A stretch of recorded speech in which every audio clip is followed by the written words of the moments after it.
guys, it's Rogaway here, and I'm back with another tutorial. And today we are diving into Blender, and we are looking at advanced objects. The reason you want to be able to do some advanced objects is because you're only going to be able to do so much with primitives, and at some point you're going to have to make shapes that are custom and actually look a little different than just having primitive objects. So we're going to jump into Blender here, and I'm going to start a general file, and we will have the cube up and ready to go here. Now, in the previous video, I showed you the three basic sort of transforms that you can do to an object. You can scale, you can rotate, and you can grab or move the object around. Okay, each of those keys, G, R, and S, will do those transformations. But let's say we want to actually change the shape of this object and manipulate the shape of this object to do other things.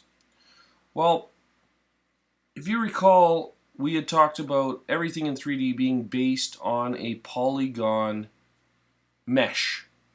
And so in order to actually change the structure of this cube, we need to go into the mesh and make those changes.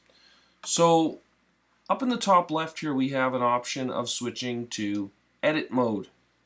The shortcut is the tab key on your keyboard. So when you press that, you're going to see that that mesh actually becomes highlighted, and the object itself becomes highlighted. And now we can see the vertices, and see all the edges and the faces are highlighted and ready to go. Now, up at the top left here, you have some choices as to what it is that you want to select on this cube. And so let's say we want to select a vertex or a vertice. With this selection on, we can choose individual vertices just like that. Let's say we want to select an edge. We can click a specific edge by choosing that. And if we want to choose a face, we can select a face just like that. Now, the real power in this is that once we have an edge selected, we can do the same things that we could do when we were transforming the cube before. So let's say we got this face selected and we press S. Well, now we can scale just that face, which gives us a different shape. In this case, kind of like a pyramid, sort of. I'm going to undo that, Command Z, and go back to the cube that we started with. Another thing we can do, well, obviously we can move the faces as well. I forgot to mention that, but we can go G to move that face, or we could go R to rotate that face. We could do all sorts of cool things with that. We could also do the same thing to the edges.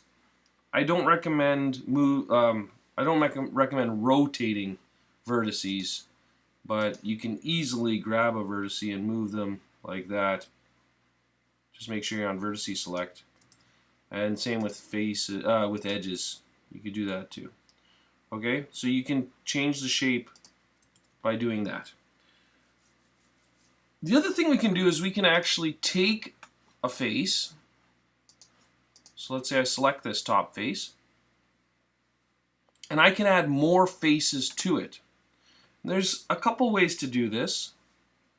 One of the ways that you can use is the loop cut tool. So if I click the loop cut tool, it's going to basically highlight and ask me, do I want the faces going horizontally, or do I want the faces going vertically?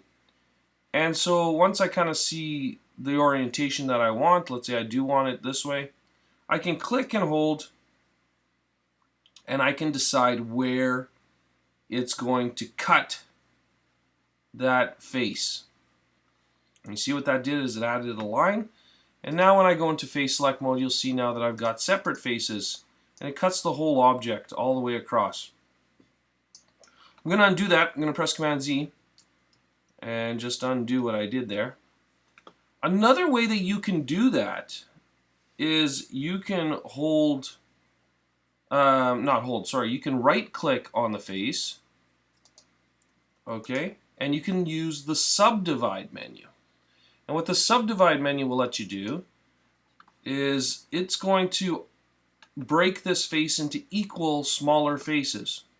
And so down here, when you use Subdivide, this little menu comes up, and it asks you how many cuts you want to do on that face. So basically, every time you increase this, you'll get more faces across that one face. All right, and so let's just go to maybe like 2 cuts, so it becomes almost like a Rubik's Cube.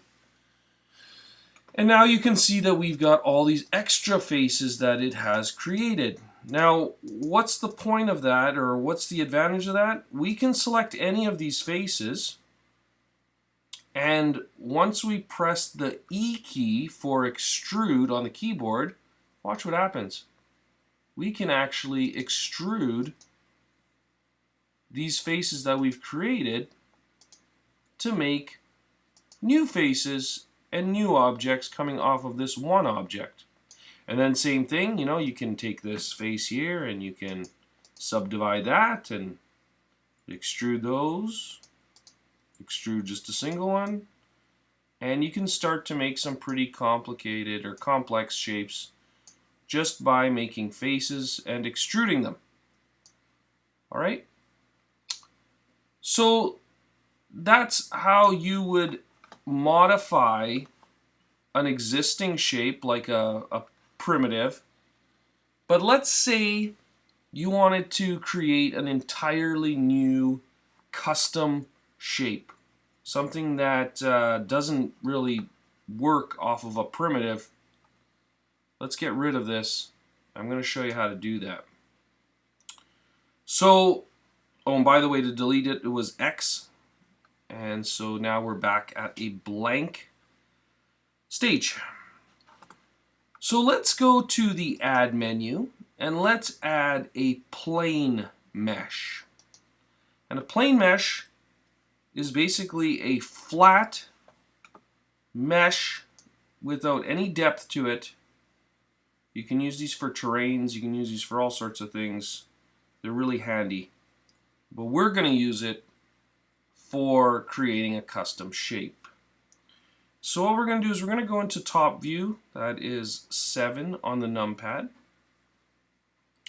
We're going to switch into edit mode, pressing tab.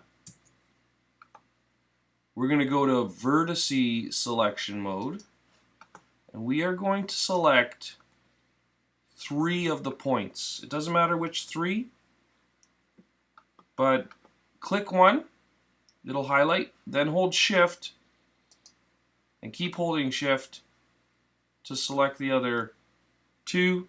So you've got 3 points selected and 1 that isn't. Then you want to press X and you want to delete the vertices and be left with just 1. Okay, there it is. What I'm going to do with that 1 vertices, I'm just going to press the G key and I'm going to grab it. I'm going to put it in the middle so I can kind of, or close to the middle, so I can kind of work on that a little easier. I'm going to zoom in. And now with that single vertice, what I can do is I can press the E key, just like as if I was extruding a face or an edge or whatever I want to be extruding. But if I press the E key, what happens is I get a line.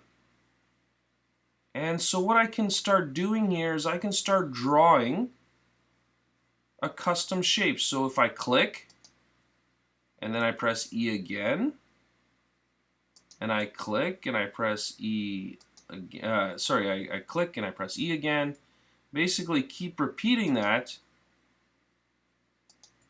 and I start drawing, I can make a shape relatively quick that I can't do just off of, well, I could do, you could pretty much make anything off of a primitive, but this is usually a better sort of starting point than just starting with a primitive shape. In some cases, you'll need custom shapes. So here's an example of a hand. This will be a hand, hopefully. It's going to be pretty bad. But here's an example of a hand.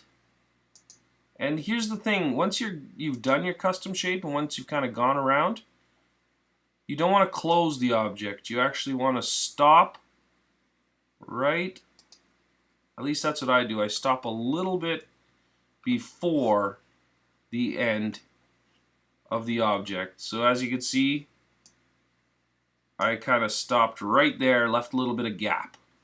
Okay, so there's my object. And you can see all the vertices and the edges that are connecting it. And what I would do now is once I get to the end, once I get to this point where I've left a gap, I need to make sure I'm in vertice mode. I hold Shift. Whoops. Just going to press, click one of these vertices so the rest become deselected. Then I'm going to hold Shift. I'm going to select these two vertices that are close to one another. I'm going to right click and I'm going to choose Merge Vertices, and I'm going to do it at the first one. You can do it at the last or the center or whatever you want, but I'm going to do it at the first. That will combine those two. And you know what? I'm not trying to make this perfect, but I'm going to press G just to make my thumb look a little better. And now I have a completely outlined mesh, but you'll notice that there's no face in here. There's nothing, it's not an actual object yet. So what I need to do is, once I have this custom shape, is I need to press A to select everything like that. And then the shortcut is to press F on the keyboard, and F creates a face. Okay? So now we have a face inside of our custom shape. What we can do with a face, as soon as we have a face, is we can quickly switch into face select mode, click that face so it's selected, and then press the E key again to extrude the face. Whoops. Try that again. Press the E key, extrude the face, and now we end up with an actual object rather than just an outline. All right, because once you have your mesh, or at least your vertices and your edges surrounding a space, you can turn that into a face, which will allow you to create a custom object like you see here. So that is pretty easy. Doesn't look very good, but it's easy and it works fairly well. Now, one thing we can do, and I don't want to spend too much time on this, we'll talk about this in a later tutorial. If we want this to actually look slightly better, what I would do is I would subdivide it to add more detail, because it's going to be very basic. But if I get out of edit mode by pressing tab, I go back out into object mode. You'll see that object mode is selected. One thing I can do is I can add a modifier to this to kind of make it look a little better, but this may not work very well, so we'll have to see. If I press this little wrench here along the right hand side, this is all modifiers, and modifiers do different things to your objects. Some are interesting. I'll just leave it at that. But if we want to kind of make something look a little smoother, subdivision surface can sometimes do a good job. I don't know what's going to happen here. It's really bad. Anyways, when you do subdivide, for example, here, and you know what? Let's cancel that. Let's not do that. Let's do maybe a bevel instead. And that doesn't seem to be working. And I think the reason it's not working is because I don't have enough faces across the top of my object. I'm going to have to subdivide it more if I want, but I'll just do this one anyway. Subdivide surface, and just increase the amount. Okay, so you can see when I go to viewport, that's going to do. I don't know why I got this really weird thing happening here. It's really strange. Uh, usually it makes it look better. In this case, it's definitely not making it look better. It's making it look worse. But you can use Subdivide to smooth out objects and to kind of make them look a little smoother and better in most cases. But anyways, that's advanced objects. That's how you would create objects that you will not find just in the primitive list. There's lots of ways to make advanced objects, but it's good to get a handle on working with vertices and edges and faces, because that's really important in becoming a better 3D developer down the road. So hopefully you found that useful. Till next time, thanks for watching.